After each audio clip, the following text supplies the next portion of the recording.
You're listening to the Voice of Russia in London. I'm Tim Walklate, and today we're posing the question, should people who make certain lifestyle choices be refused treatment from the NHS? Patients are being denied routine surgery and treatment by NHS trusts if they smoke or are considered seriously over or underweight. It's been reported that hip and knee replacements, IVF treatment and even cataract surgery are being restricted. The Health Service has been accused of being discriminatory and making cost-saving measures. But many people in the NHS have said that these changes are aimed at encouraging people to adopt a healthier lifestyle. Now, joining me in the studio is Dr. Adiola Olaitan, a consultant gynaecologist at Total Health, University College Hospital and the Harley Street Clinic. Dr. Miran Epstein, who's a reader in medical ethics at Queen Mary University of London. And joining us on the phone is Nick Breton, who's the head of research at Benenden Healthcare Society. Hi, everyone. Hello. Hi. Now, just to start off with, I'd like you all to answer this question. Are people who are damaging their health entitled to publicly funded healthcare? Dr. Epstein. Well, first of all, I don't think that they make free choices. They make choices, but not free choices. We essentially, as a society, impose these choices on them. We make them seem free, but they are not really free. We victimize these patients, and therefore we should treat them, we should care for them, we should give them what they are entitled. There's no reason why we should victimize them for the second time. Dr. Olaitan? I take a slightly different view. I think that as individuals we have some responsibility for our own health. I think also where resources are limited, you have to apply them where they're most likely to succeed. So if your lifestyle choice makes a treatment outcome unlikely to succeed, I think there's justification in offering that to somebody who's more likely to benefit from the treatment. And Mr. Breton? We don't actually, as a healthcare society, feel that people should be denied treatment simply because of lifestyle choices they've made. And we don't necessarily have a particularly strong view on the matter either. What we have done is to conduct research amongst a number of UK adults and ask them their views. And we find that there's a lot of support and readiness and acceptance of what we might call sort of nudge tactics or nudge theory. In other words, using measures to make significant shifts in the way people behave. So our findings are that roughly about a third of the population do accept that perhaps non-smokers should have some priority for health services and treatments for, say, heart disease and cancer. And that people whose lifestyle, in other words, where they've made a choice about lifestyle and what sort of healthy decisions they're making, that people whose lifestyle is more healthy should perhaps be offered some incentives or some reward or some tax rebate when they approach the health service for treatment.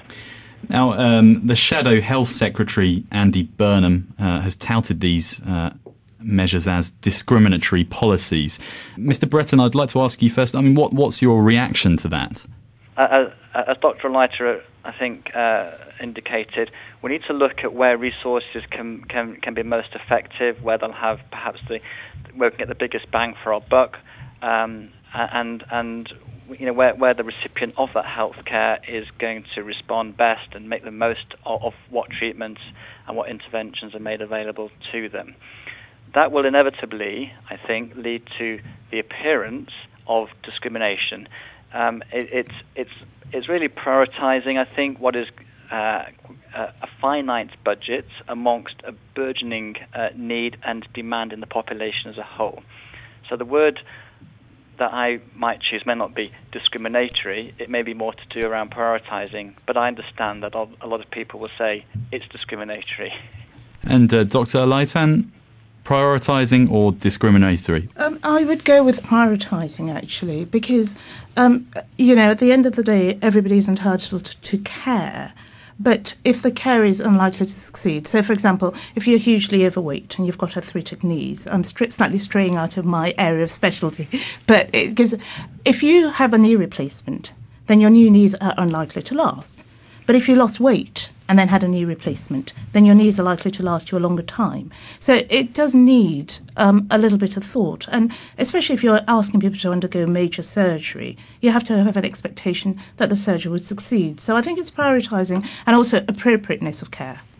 I will get back to the to knee and hip replacements a bit later on, but Dr. Epstein, what do you think? Discriminatory policies, prioritising? Definitely discriminatory, but I would like to put things in context. What we see here is a very impressive cascade of cynicism. First, we monger sugar, tobacco, and alcohol. Then we make these patients ill. Then we impose private responsibility on their choices, whereas it's not really private, it's collective responsibility. But we exempt ourselves from this responsibility. So then we make them ill, and then we deny the treatment. Then we use it as a pretext with some ethical spirit attached to it, as a pretext for privatizing and essentially destroying the NHS. And then we save money on top of that. And essentially, ultimately, we funnel this money into the pockets of an insatiable minority of bankers. If we miss this context, we miss the whole idea of what is now going on. Now, what is concerning me here are two things. First of all, that it turns the NHS into a contractor on behalf of the banks. And second, and this is for me personally as a medical ethics person, most worrying, it turns the ethic of outcomes into a complete sham, a travesty. Mr. Breton, these policies have been accused of being ways of to save money. What's your response to that? We as a nation do need to become a lot more efficient and effective in the way that we spend our tax dollars, our taxpayers' money. I'm not quite sure why bankers have been lassoed into the debate. However, I think we need to keep them out of what we're talking about and focus on making best use of the resources that we have. The NHS budget now, I think, in real terms, is 10 times what it used to be when the NHS was first formed 60 years ago. We're able to treat an awful lot more. We're able to intervene in an awful lot more cases, and the level of care and treatment, well, certainly the breadth of treatments has grown, I think, exponentially since early days, and in many ways that is good. I think we need to recognise, however, that not everything necessarily should be treated or can be treated, and just because some things are theoretically possible doesn't necessarily mean that they should be practically delivered. I know that sounds perhaps a little harsh, but we don't have infinite sums of money, of budget, of taxpayers' money to spend, and I definitely do believe that leaving bankers out of it, that we do need to see how we can review, how we can adapt the way we spend taxpayers' money. We as a healthcare society are doing this, Benenden Healthcare Society. We have nearly 1 million members who look to us for healthcare benefits, and we need to be very good stewards of the resources that we have, and not everything that we could possibly treat is covered or is offered to members. This is the Voice of Russia in London. I'm Tim Walklate, and today we are posing the question: should people who make certain lifestyle choices be refused treatment from the NHS?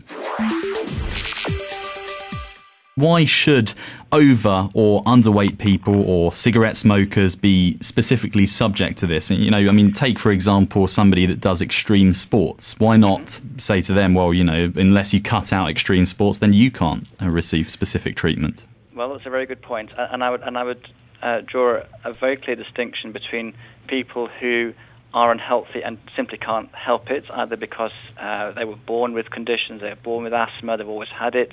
And I certainly wouldn't want to say, well, I'm sorry, you can't have treatment. So I'm not sort of making great points of principle here or policy making on the hoof. I'm simply reflecting that a lot of people generally between 36, 37% of the people we spoke to believe that an individual's healthcare treatment should be affected by whether their lifestyle is healthy or unhealthy. If a particular direction of treatment is one way, and the individual is heading off in completely the other way by not making any significant changes to lifestyle or cutting down on smoking, or, to quote your example, extreme sports by taking reckless risks, then a lot of people we spoke to amongst the UK population believe that there should be some sort of consequence. Good consequences for people who are looking after their health and are taking positive healthcare decisions, and some form of either waiting or premium for people whose lifestyle is heading in the other direction, basically. Dr. Epstein, should there be a consequence for people who lead a certain lifestyle choice? Yes, a complete change of policy as regards the things that make them ill. But imposing private responsibility on them is not really making the right thing. So what do you propose? Are you suggesting, Dr. Epstein, that the government should intervene more in determining the sort of lifestyles that people lead? Absolutely. Right. Well, okay. Thank you for clarifying all that. right. Let's move on a little bit. So, Dr. Laitan, you're a gynecologist. What about fertility treatment? Have we reached a position where women who are thinking about trying to conceive later and later, how do you ration that? Well, the point is that on the NHS there is limited capacity for assisted fertility, full stop, and that is a fact. So if you're administering assisted fertility, you're more likely to want to concentrate your resources on people in whom it will succeed. And there is good evidence to show that people whose body mass index is under or over a certain limit are unlikely to succeed.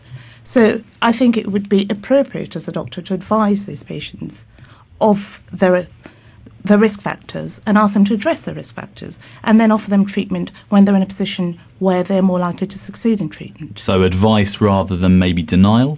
Well, I mean, if you've got a finite pot, then you're going to give it to the people who you're going to treat. And if the people that you advise take your advice and come within the weight that they are, where treatment is likely to succeed, then it would be something that you would reconsider.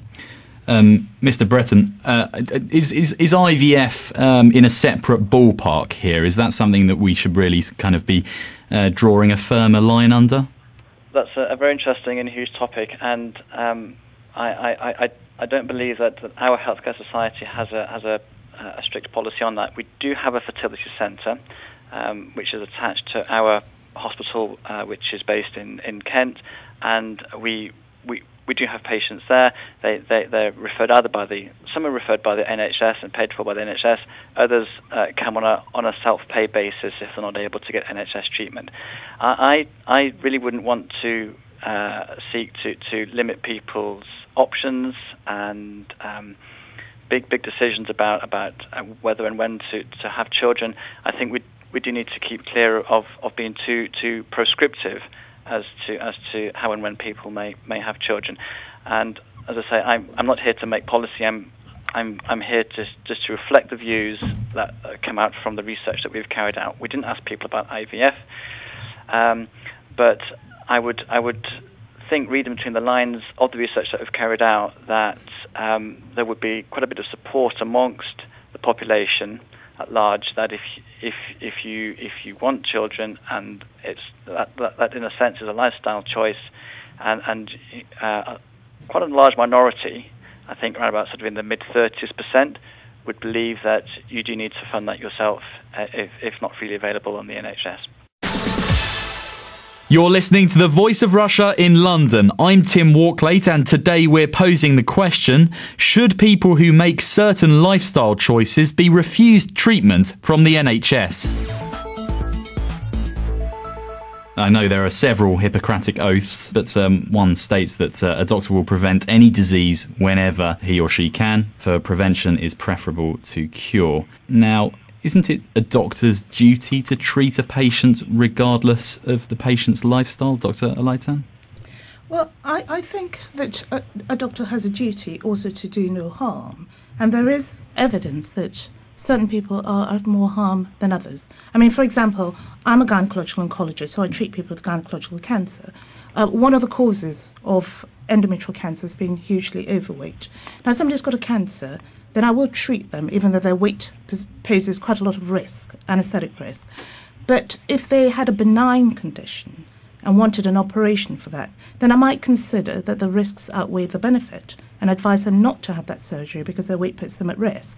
So, yes, we do no harm, but that do no harm doesn't include a blanket to treat anybody because they want to be treated. You need to be sensible in your discussions, and you need to tell the patient why and involve them in those discussions.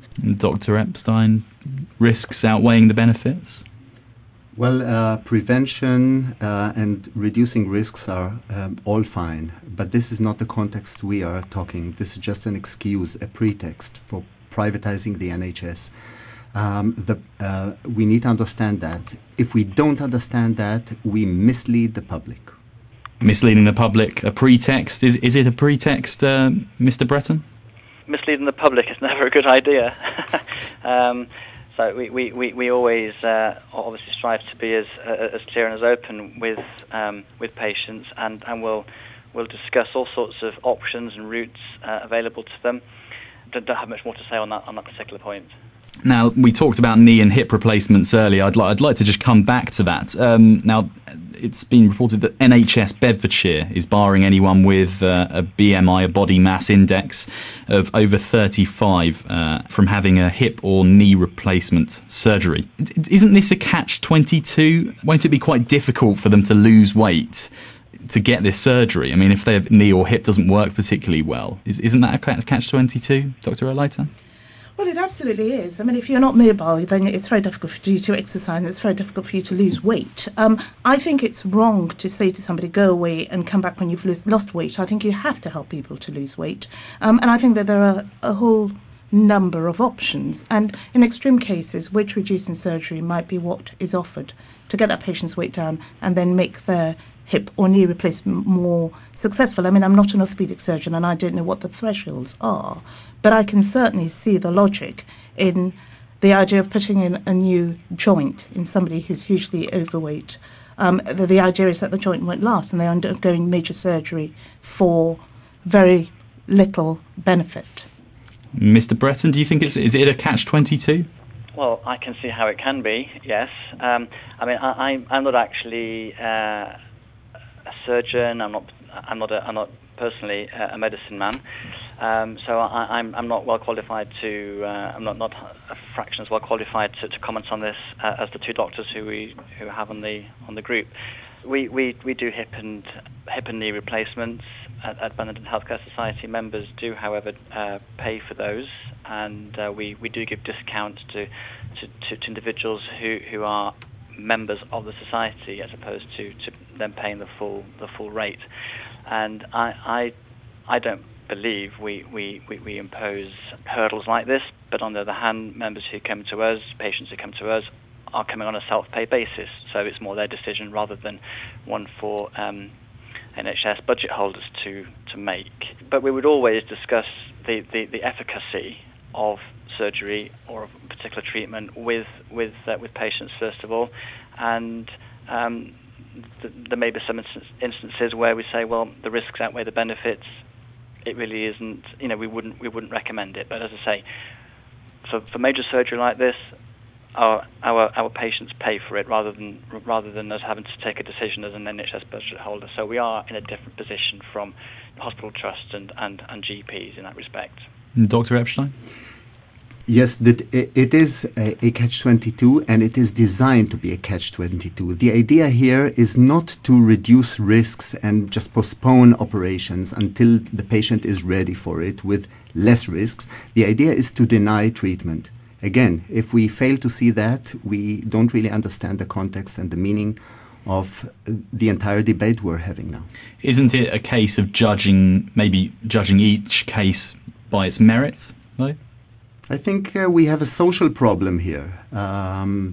Obviously, there are individual differences, but we have a social problem here. It's a social debate here, and the implications are ultimately social. Social problem, Dr. Alaita? I think it's more judging each case according to its merit. I mean, I certainly wouldn't take the view that I would deny my patients the care that they need on the basis of a fixed criteria. But if I feel that there would be benefit more by lifestyle alteration, then I would work with them to try and achieve that lifestyle alteration. And I mean, it happens all the time. We know smoking causes abnormal smears. We know that women who continue to smoke are at more risk of cervical cancer.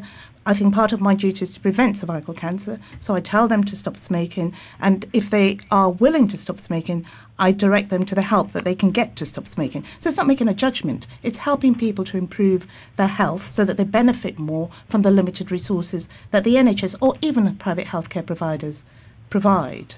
And Mr. Breton, is it a case of judging each case by its merit? Well, I would very much echo what Dr. Lighton has said.